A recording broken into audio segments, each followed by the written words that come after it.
Hati sayang haus, rindu aliran sungaimu.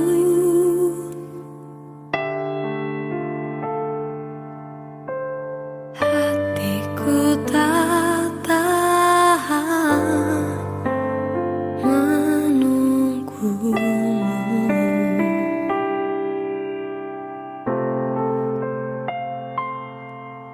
Bagai tanah gersang menanti datangnya hujan.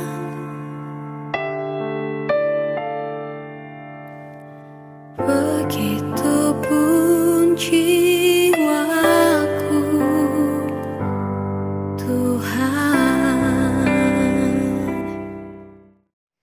Shalom saudara yang terkasih dalam nama Tuhan Yesus Kristus. Sebelum kita mendengarkan renungan pagi ini, mari kita bersama-sama berdoa. Mari kita berdoa. Terima kasih ya Tuhan buat anugerah-Mu, buat kebaikan-Mu yang kami telah terima sampai saat ini. Dan kami percaya selamanya kami akan menerima kebaikan Tuhan. Sepanjang malam yang telah kami lalui bersama-sama dengan Tuhan. Dan kami percaya hari ini sebagaimana kami adanya, oleh karena perkenaan, oleh karena kasih setia Tuhan bagi kami. Biarlah sebentar ini Tuhan kami mendengarkan firman-Mu dan kami dikuasai oleh bijaksana surgawi oleh karena pimpinan Roh Kudus. Dan hati kami siap untuk ditabur benih firman Tuhan. Di dalam nama Tuhan kami Yesus Kristus kami telah berdoa. Amin. Saudara-saudara yang terkasih dalam nama Tuhan Yesus Kristus, mari kita buka Alkitab kita dari Injil Markus pasal 13 ayat 13. Demikian firman Tuhan dari Injil Markus 13 ayat 13. Kamu akan dibenci semua orang oleh karena namaku, tetapi orang yang bertahan sampai pada kesudahannya ia akan selamat. Saudara yang terkasih, bagian ini merupakan kisah Yesus dengan beberapa orang murid yang di dalamnya Yesus menceritakan ataupun menjelaskan tentang situasi ataupun tanda-tanda yang menyertai di zaman akhir. Di sana dijelaskan oleh Tuhan Yesus bahwa akan banyak penderitaan yang muncul, kesulitan, peperangan, tipu daya yang menyesatkan, gempa bumi, kelaparan, pengadilan dunia kepada mereka yang akan percaya kepada Tuhan, perselisihan, dan bahkan perselisihan ini juga menyangkut kepada masalah kepercayaan. Baik di tengah-tengah keluarga juga akan terjadi konflik seperti itu. Saudara yang terkasih, hal yang perlu kita ingat dalam kaitan ini bahwa bukan sesuatu yang mengherankan ketika hal ini terjadi di dalam kehidupan kita, ataupun ketika hal ini terjadi di belakangan hari ini kita perhatikan, bukan sesuatu hal yang mengherankan. Tuhan sudah menegaskan bahwa akan ada hal seperti itu yang akan terjadi di tengah-tengah dunia ini. Dan dikatakan bahwa itu merupakan tanda-tanda yang menyertai, belum merupakan kesudahannya. Itu tanda, belum merupakan kesudahan akhir zaman. Mengingatkan kepada kita saudara yang terkasih bahwa ada konsekuensi yang harus kita lalui, yang harus kita alami sebagai pengikut Yesus Kristus. Bahwa menjadi pengikut Yesus Kristus ada hal yang harus kita lalui. Tidak selamanya menjadi pengikut Yesus Kristus itu akan menjadi datar saja, ataupun tanpa penderitaan, tanpa godaan, tanpa ancaman, tanpa tantangan. Justru menjadi pengikut Yesus Kristus yang setia akan ada banyak hal tantangan, penderitaan, ancaman, tantangan yang harus kita lalui, justru untuk memurnikan iman percaya kita dalam kehidupan kita. Tujuannya saya pikir untuk memurnikan iman percaya kita sebagai pengikut Yesus Kristus. Saudara yang terkasih, ujian hidup pada akhir zaman akan semakin berat dan akan semakin sulit. Di tengah kesulitan itu, kita juga harus sadar, kita harus juga memahami bahwa yang akan kita hadapi banyak muncul tawaran-tawaran. Dan tawaran-tawaran itu berbanding terbalik dengan situasi yang dijelaskan oleh Tuhan Yesus. Mereka tawaran-tawaran ini akan menawarkan pertolongan, atas penderitaan kita, pertolongan yang memberi kenyamanan sesaat, pertolongan-pertolongan ataupun tawaran-tawaran situasi yang menyenangkan, yang bisa dikatakan semu. Dan jelas itu adalah hal-hal yang berbanding terbalik daripada apa yang dijelaskan oleh Tuhan Yesus. Dunia ini akan menawarkan kesenangan, dunia ini akan menawarkan sukacitanya sendiri, yang justru sebagai seolah-olah menolak apa yang dijelaskan oleh Tuhan Yesus dalam bagian ini.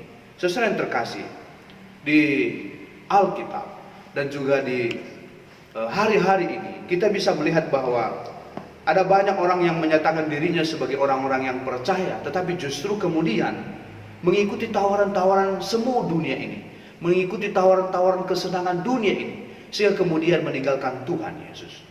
Secara gereja menjadi saksi bahwa ada banyak orang yang melarikan diri dari iman Kristen, meninggalkan iman percayanya oleh karena tantangan dan penderitaan. Tetapi satu hal lagi yang saya mau tegaskan kepada kita, dalam sejarah gereja dan juga hari ini, kita bisa melihat bahwa begitu banyak anak-anak Tuhan yang mengaku diri percaya kepada Tuhan, meninggalkan Tuhan tidak oleh karena penderitaan, bukan saja oleh karena tantangan kehidupan, tetapi justru oleh karena kesenangan duniawi. Maka dengan demikian kita bisa memahami bahwa ada dua hal di sini menjadi penyebab orang bisa saja meninggalkan Tuhan. Di satu sisi oleh karena penderitaan yang semakin sulit sebagai tanda-tanda akhir zaman itu. Tetapi di satu sisi yang lain, ada banyak juga orang yang meninggalkan iman setianya kepada Tuhan oleh karena kesenangan dunia ini yang semu, oleh karena tawaran-tawaran dunia ini yang menyenangkan, seperti misalkan narkoba dan sebagainya, pergaulan bebas dan sebagainya, yang kemudian meninggalkan Tuhan, meninggalkan iman setia kepada Tuhan. Maka dengan demikian ada banyak orang akan lebih memilih mencintai dunia ini, mencintai kesenangan dunia ini, dibanding dengan mencintai Tuhan sampai setia, sampai akhir. Oleh sebab itu, saudara yang terkasih dalam nama Tuhan Yesus Kristus, penting bagi kita untuk bertahan melindungi diri dari godaan tantangan zaman ini sampai pada kesudahannya. Kita harus setia sampai akhir, tidak hanya setia di waktu tertentu saja, tidak hanya setia di momen-momen tertentu saja, tetapi kita harus ingat, memulai bersama-sama Tuhan dan juga mengakhiri hidup kita bersama-sama dengan Tuhan sampai pada kesudahannya. Memulai bersama dengan Tuhan tidak menentukan akhir hidup kita, tetapi juga kita harus setia sampai selama-lamanya kepada Tuhan Yesus Kristus. Percayalah, di tengah arus yang deras tersebut, kita tidak berjalan sendirian. Tuhan menyatakan, Tuhan tidak akan membiarkan kita sendirian menjalani. Ada tangan pertolongan Tuhan yang akan menuntun kita. Tetapi ingat, kita juga tidak boleh mengandalkan diri sendiri menghadapi tantangan ini. Kita juga harus menyerahkan diri kita sepenuhnya kepada Tuhan. Ada Tuhan yang setia akan membantu menolong kita. Hanya mereka yang setia sampai akhir melewati tantangan tersebut akan selamat. Demikian firman Tuhan yang telah kita baca tadi. Maka setialah sampai akhir. Katakanlah dalam diri kita hari ini, aku mau ikut Yesus sampai selama-lamanya. Sebagaimana penggalan lirik sebuah lagu rohani, saya mau ikut Yesus sampai selama-lamanya. Meskipun saya susah menderita dalam dunia, saya mau ikut Yesus sampai selama-lamanya. Dikala senang, jangan lupa Tuhan.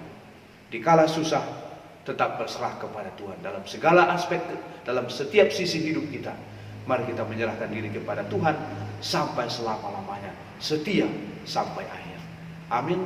Saya mengundang kita untuk bersama-sama berdoa buat GBKP Runggun Cibubur pada kesempatan kali ini. Mari bersama-sama kita berdoa. Tuhan Yesus yang baik, kami bersyukur atas renungan yang telah kami dengar pada pagi hari ini. Biarlah firman Tuhan ini menuntun sepanjang kehidupan kami, mengingatkan kami untuk kami selalu setia kepada Tuhan. Dan izinkan kami ya Bapa untuk membawa di dalam doa kami GBKP Runggun Cibubur dalam setiap pelayanan, dalam setiap rencana-rencana pelayanan di tengah-tengah gereja ini. Tuhan kiranya memberkatinya. Tuhan juga memberkati pendeta, pertua, diaken, dan seluruh keluarga, seluruh pelayan kategorial, pengurus kategorial, pengurus PJJ, seluruh pengurus unit pelayanan di tengah-tengah gereja ini. Tuhan berkati kiranya. Sehingga Tuhan pakai mereka menjadi alat di tangan Tuhan, menyatakan kabar sukacita di tengah-tengah dunia ini melalui GBKP Runggun Cibubur. Tuhan juga berkati setiap jemaat Tuhan, supaya satu dengan yang lainnya saling menopang dalam pekerjaan Kristus melalui gereja ini.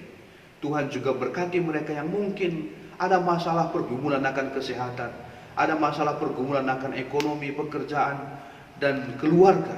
Tuhan berkati kiranya.